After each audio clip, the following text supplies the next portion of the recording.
What's going on, everyone? Welcome to episode 6 of the Rondo. Ryan is my name, and as always, joined by my good friend Josh Parrish. In a new kit today, Josh, I see. Yes, Real Betis, very clean from last season with the capper down the sleeves. No front of shirt sponsor, which I often really enjoy. And Ryan, we've both got a bit of a kit buying obsession. I think mine reached its peak over the weekend when I'd been waiting for the delivery, and then all of the kits came at once, and I had 6 new shirts. So I'm in football kit heaven at the moment. Yeah, lovely. I love to hear it. And another big milestone for the channel, 50 subs. Yeah, nice. Who would have thought 50 people would have wanted to listen to us talk about football? Big thank you to you. When I started this channel, it was just me talking shit, and now it's the two of us talking shit together. So nice little milestone to celebrate there. But I do have to start off today's episode on a bit of a sour note. United, again, failing to impress, if you will. And press being the key word in that statement. Because it was a game of two halves in my mind. I don't know if you watched the game. First half, I thought we looked good against Everton. We weren't in control, but I think it flowed a lot better. Our attacking movement was nicer. Cavani up front, as always, puts in a good shift. And then that second half, and I'm not blaming anyone, and I don't want people to get on me for saying that the second half was different. You know, people came off the bench, the movement dropped off, the pressing dropped off, and, you know, we drew. And that's all I'm saying. All I'm saying is that we looked good in the first half, and the second half, it was just a bit limited. And I think that I've got a lot of heat this week from one person in particular. As always, good friend of the show, Yaz, gave me a bit of an earful, saying that he didn't think that because of Ronaldo's arrival, that United have had to change the way they played in their system. I'd love some of your thoughts first before I go, because I've come prepared today. Well, firstly, I mean, the amount of rotation in the starting lineup was quite stark, and that pattern continued for a couple of teams over the weekend. Chelsea as well decided to shuffle the pack. So maybe that was a result of the midweek Champions League games. But I did really enjoy the tweet I saw, which was, Donny van de Beek was complaining about not being in the starting 11, so Ollie brought the starting 11 to him and had the entire first team selection warming the bench. And still, Donny van de Beek somehow doesn't get into the starting lineup. We're left with McFred. But, Edinson Cavani, I said it before, I'll say it again, the guy is a complete centre forward. And he presents for the ball with his back to goal. He creates options. He does the dirty work. And United look more put together. He's not the individual talent of some of the other guys who may have come off the bench that day. But obviously, he just does the little things that this team really, really needs. And I think he's being really hard done by at the moment, given the limited minutes he's been able to play. United did look a little bit more put together in that first half, I agree. Jadon Sancho didn't have a good time of things when he came off the bench either. But yeah, there's one glaring inclusion in the second half that leads you to think maybe, just maybe, this team would create more chances with Edinson Cavani playing up front. And you have to consider, so I went and did my research, because I don't want to come in hot and be like, Ronaldo's changed the way that United have played. Even though that, I've been a United fan for a long time. I watch them consistently. So who knows? I might just be looking at something completely wrong. But I think the first glaring statistic is Ronaldo, of all the forwards that have played more than 270 minutes, according to The Athletic, has the least amount of presses so far this season. 2.7 pressures per 90 minutes. And at the very top, just for context, is Wilfried Zaha and Neal Maupay, 20 pressures each. Now, that should already say something, right? You're talking about a significant lack of movement, and if you compared that with how Cavani was moving around the pitch in that first half, I saw him everywhere. And there was one point, and if I can be bothered, I'll go and screenshot it just so people don't say that I'm starting up some conspiracy. He was in the box, the defensive box, pressing, winning the ball back and moving it up again. And I look back to last season, and there was this great article, Manchester Evening News, shout out. But they were comparing Cavani and Martial and talking about Martial's lack of movement. And they compared his pressures per 90 with the Frenchman. And Martial, at that point, this was about midway through last season, had almost 9 pressures per 90, with about 3 or 4 of them coming in that final third. Cavani at that time had 15 pressures per 90, with almost 9 of them coming in the final third, which is already miles and miles more than what Cristiano Ronaldo's putting on the pitch. And, you know, I don't want to go off about this the whole show. You know, like, nobody was more gassed than me when Ronaldo came back. I loved him. And, like, you know the story when he left, standing in the kitchen, distraught that he went to Madrid. And Yaz stoked that obviously he went to Madrid. But the matter of fact is, he's not the same player that he was when he was at Old Trafford the first time. He's not taking the ball out wide, driving with it, you know. He's a player that's just in the box to score goals. And that's why, you know, Oli left him on against Villarreal, got that 95th minute winner. But my question is, how and I'm stumbling because I'm just like frustrated. How successful and sustainable is a model where you rely on arguably the greatest player of all time to score you 95th minute goals every single game? Take over, please. Well, this is the central dilemma. It's whether you think it's more beneficial to have a clinical finisher or somebody who helps the team create chances. And maybe United create less chances with Ronaldo in the starting lineup, but he's probably going to finish more of them. So that's difficult to quantify, and I don't think we have the sample size to really determine that right this second. We can only really rely on the eye test, which it seems like Cavani is a better option playing in the number 9 role. That doesn't mean that United can't necessarily accommodate both of them. I mean, remember, Ronaldo very rarely played as an out-and-out number 9 at Juventus. They usually had somebody else in that position, and then Ronaldo would play on one of the flanks and be like a Raumdeuter, if you like, just a interpreter of space, just waiting in the gaps, waiting for the ball to drop to him. And that was effective to an extent. So, you know, maybe there are more creative solutions to United's problems. The other, you know, creative solution that I suggested the other week is to the defensive midfield dilemma, where maybe you could sacrifice one of McTominay or Fred, play Pogba in there, and then leave Aaron Wan-Bissaka back as an extra defender instead of... Because you really just need 3 players to stay around the halfway line to prevent counterattacks. The other problem I saw in the Everton game was Luke Shaw not getting up the pitch enough, not overlapping in the second half. He seems to get fatigued quite easily, and beyond the sort of 60, 70 minute mark, he doesn't make as many overlapping runs forward as he probably should. And so should Alex Telles be coming off the bench more often to renew that flank so that you do get a little bit more forward thrust on the left-hand side. I saw Jadon Sancho really struggling being double-teamed when he receives the ball by both winger and fullback. And at Dortmund, that would never happen because Rafael Guerrero or Achraf Hakimi at the time on the other flank would be overlapping or underlapping to draw a defender away from him, and then he'd be able to go to work. So there are a number of little issues all over the field that add up to a big, big problem. It's not just Ronaldo. Yeah, and so just so we're clear, we're not hating on Ronaldo. Please don't message me and get upset. Just numbers. And obviously, like we've said multiple times in the show, numbers don't always tell a full story. But to say that his arrival does not change the way that United plays, I think is a bit of a false claim.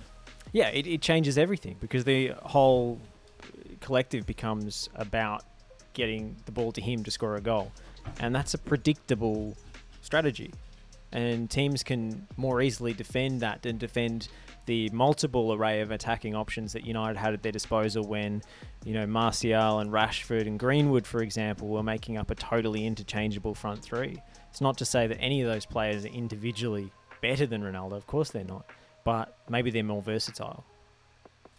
And versatility is the key to that attacking trio up front. But now moving on to another attacking trio that featured this morning, Liverpool with Mo Salah, Sadio Mane and Diogo Jota in what was a brilliant tactical masterclass from both sides. Man City dominated that first half, and obviously Jurgen and his team in that second half made changes. They really made some great tactical changes, and it was a wonderful game to watch. Yeah, sometimes when Liverpool and Man City hit these kinds of heights, you just think they're playing a different sport to everybody else. I mean, Chelsea, don't get me wrong, has played some fabulous stuff since Tuchel took over, and they've also been incredibly defensively resilient, and that's why they're probably still my pick for the title. But when Liverpool and Manchester City come up against each other, you really see the sport being kind of stretched to its limits, and I think it's the most tactically advanced and adventurous football that you're likely to see. Sometimes when City play against other opponents who don't take the risks that Liverpool do, the games can be very, very dour, and it's just one team with the ball and one team setting up shop on the edge of their own penalty area, like a peak Jose Mourinho bus parking exercise. But Liverpool take the game to them, and honestly, they were really struggling. They were second best for the first half, and City should have taken the lead. Bernardo Silva was just doing bits, taking on 3-4 players at once. Insane. Just a wizard in those tight spaces, and the heir apparent to David Silva's throne, I think.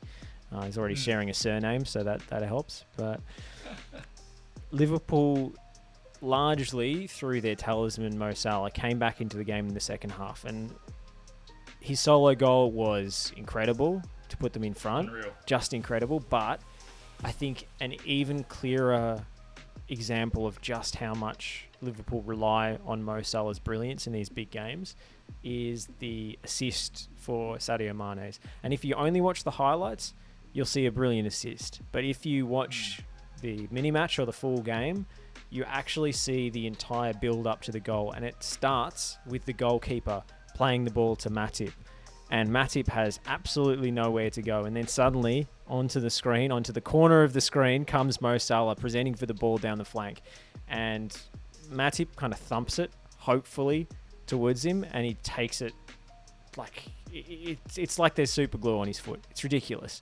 And then he combines with a short pass, a little 1-2, wriggles free. And this is still when he's in his own half. And then eventually he gets over the halfway mark and just bursts clear through, a sea of defensive legs, plays the perfectly weighted through ball, and Mane applies the finish. It was just ridiculous. Just a one-man team at times. And Mo Salah is approaching the heights of his, 40-goal plus season he had a couple of years back, and should be in conversation for the best player in the world right now.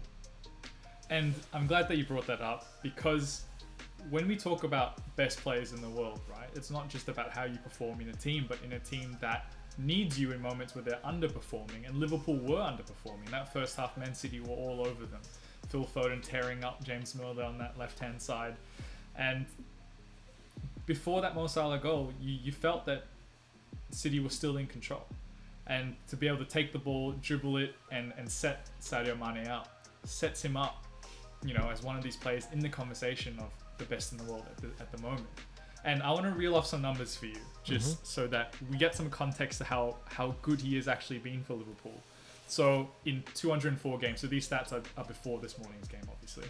But in 204 games, he scored 126 goals, 45 assists. So now he's 12th on the club's all-time top scorers, and he boasts a goal for every 133 minutes that he's played.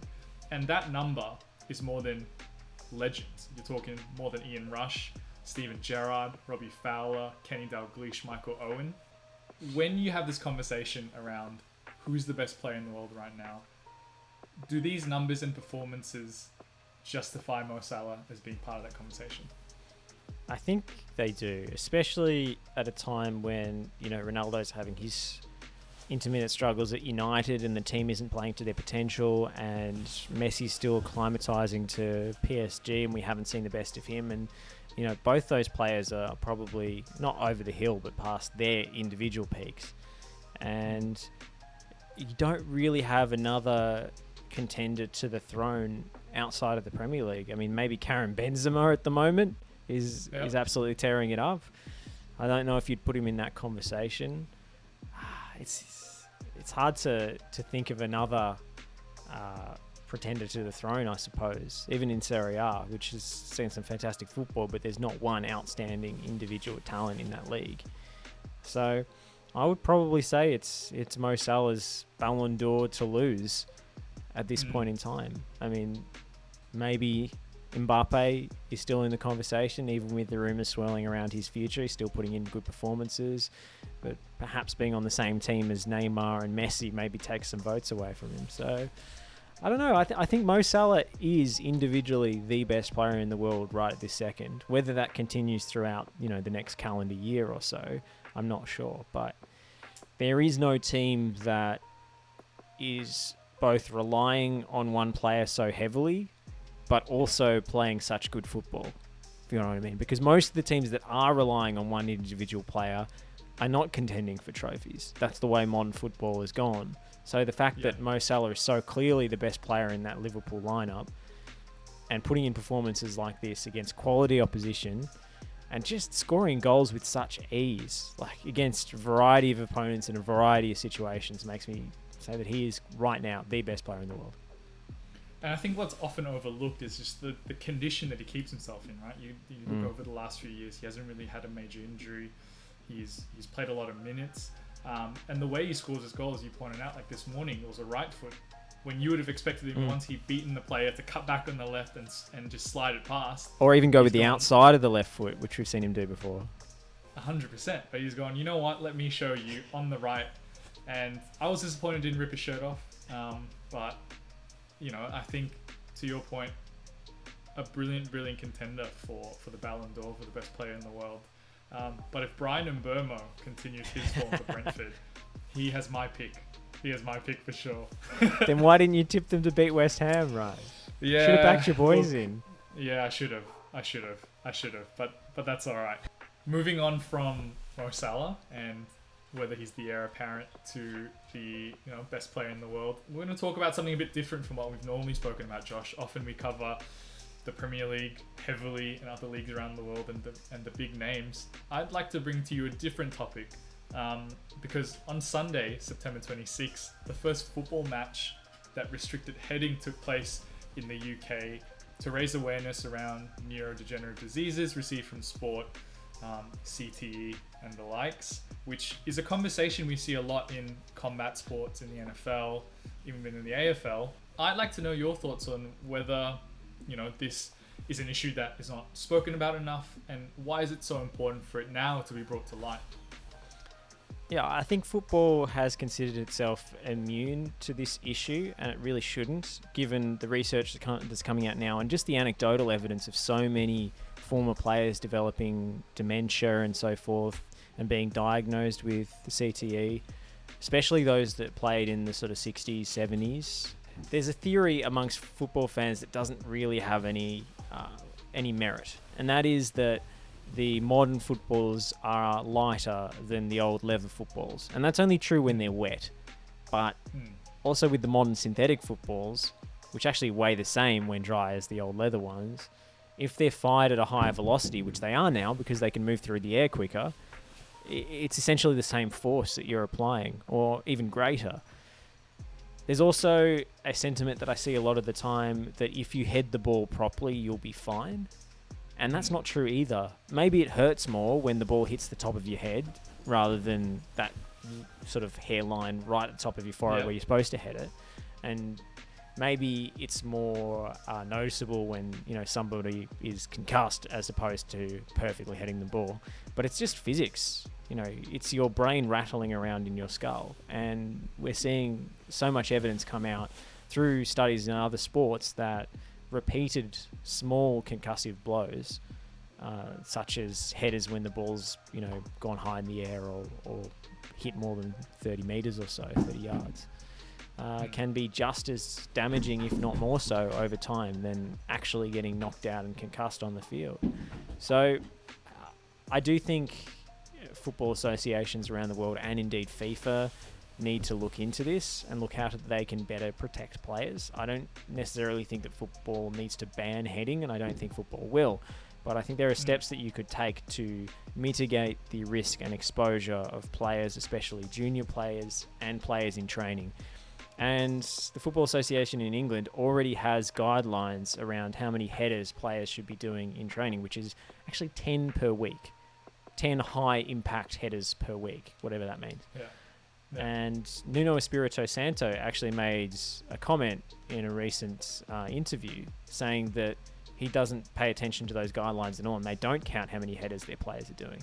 And I think that's the kind of regressive attitude that we will come to see in a couple of decades' time to be woefully out of touch.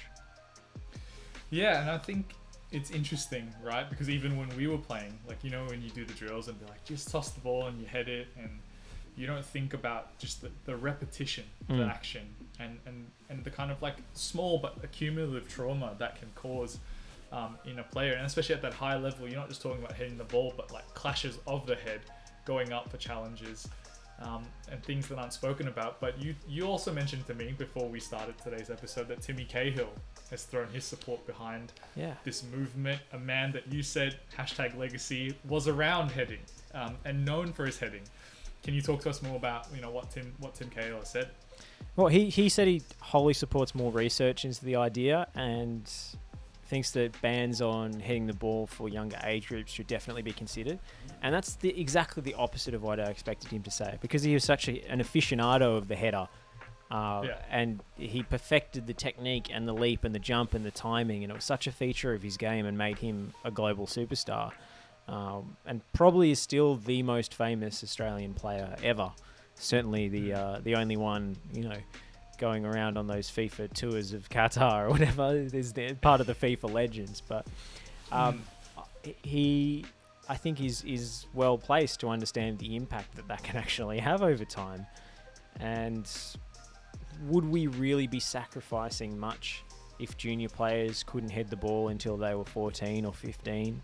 Wouldn't we actually be improving the standard of play in our junior ranks if we were discouraging the ball from being kicked above head height? Yeah. I mean, surely keeping the ball on the deck is the objective at that age anyway.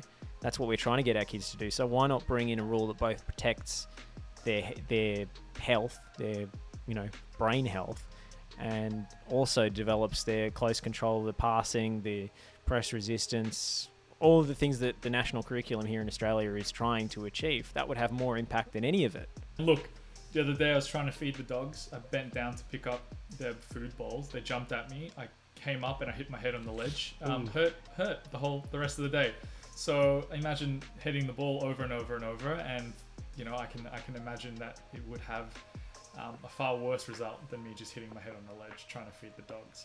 But something else causing me headaches, Josh. And it's this fucking Premier League picks. It has not gone well for me. It just hasn't. It just hasn't gone well because I am down yet again. And the game that screwed me over this time was the United Everton one, where I went with heart and I said, you know, I have to back my boys. We didn't pull it off, and now I find myself 4 match days down against you. And heading into match day 8, that's probably the biggest headache of all for me. Well, we know that the PFC Vintage Mystery shirt is on the line, so I can see why, you know, it might be getting to you. Well, look, we've spoken a lot about Liverpool as well in this episode. They open up the match day against Watford at Vicarage Road. Predictably, we've both gone for Watford. But the next fixture is both gone for Liverpool, thank you very much. Oh, Liverpool. Sorry, Liverpool. I was going to say, have you picked managerless Watford to get the win? Yeah. Watford love sacking managers, by the way. What did Cisco do wrong? They started well. I have no idea. I don't know what goes on at Vicarage Road. But for most of the match days, Josh, we've usually gone the first few games, we've picked pretty much similar. But we already split on the first one. Southampton, Leeds United. You've gone for a draw in that game. I've gone for a win for Leeds. Talk me through. Yeah, look, Southampton will be without their set-piece maestro, James Ward-Prowse, who was very harshly sent off upon a VAR review. But I do think Southampton quite strong at home. Leeds United, their form has been patchy of late. I was tossing up between a Leeds win and a draw. I've planned for a draw in the end, but we'll have to wait and see. I was really toing and froing over this one, to be honest. Norwich City, Brighton, we've both gone Brighton. Aston Villa, Wolves, you've gone a draw there. I've backed Villa at home. You keep backing your boys. I have to, and I don't think they played that badly against Spurs. But you know, it's just a bit of just inconsistency. Well, I'm starting to see flickers of the Raul Jimenez of old. Speaking of head injuries, geez. He Yes. really set him back. But anyway, Huang Hee-chan coming into a rich vein of goal-scoring form has given me pause, and I'm going for a draw in that game, but another hard one to pick. Leicester City, Man United.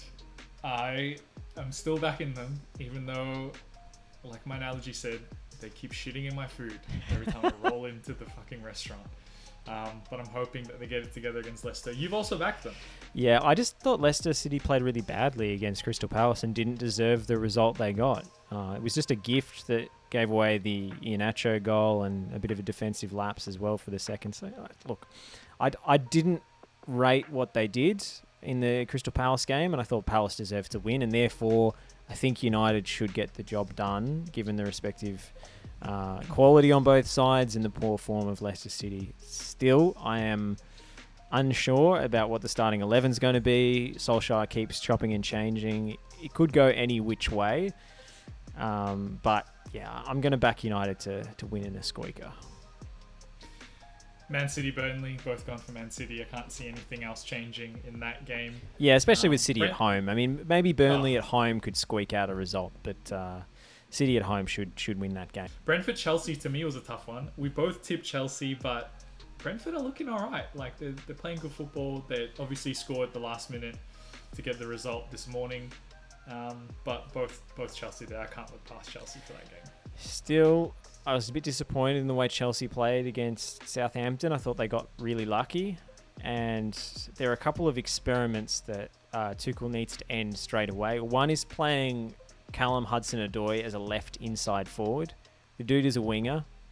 If you're not going to play him out wide, he is experimented with him as a wing back. Of course, they don't really play with wingers at Chelsea, so they should probably just cash in on the guy if they're not going to play him on a flank. He was really stifled by the positions he was taking up. And also, whenever Chelsea do without one of Jorginho or Kante or both, they just don't play as well. And Mateo Kovacic is getting way too many starts for my liking. I just think he's a bit limited, especially in his defensive awareness and his movement off the ball. They're just not the same team without that Jorginho-Kante axis. So I'm expecting that pairing to make a return, and Chelsea should beat Brentford as a result.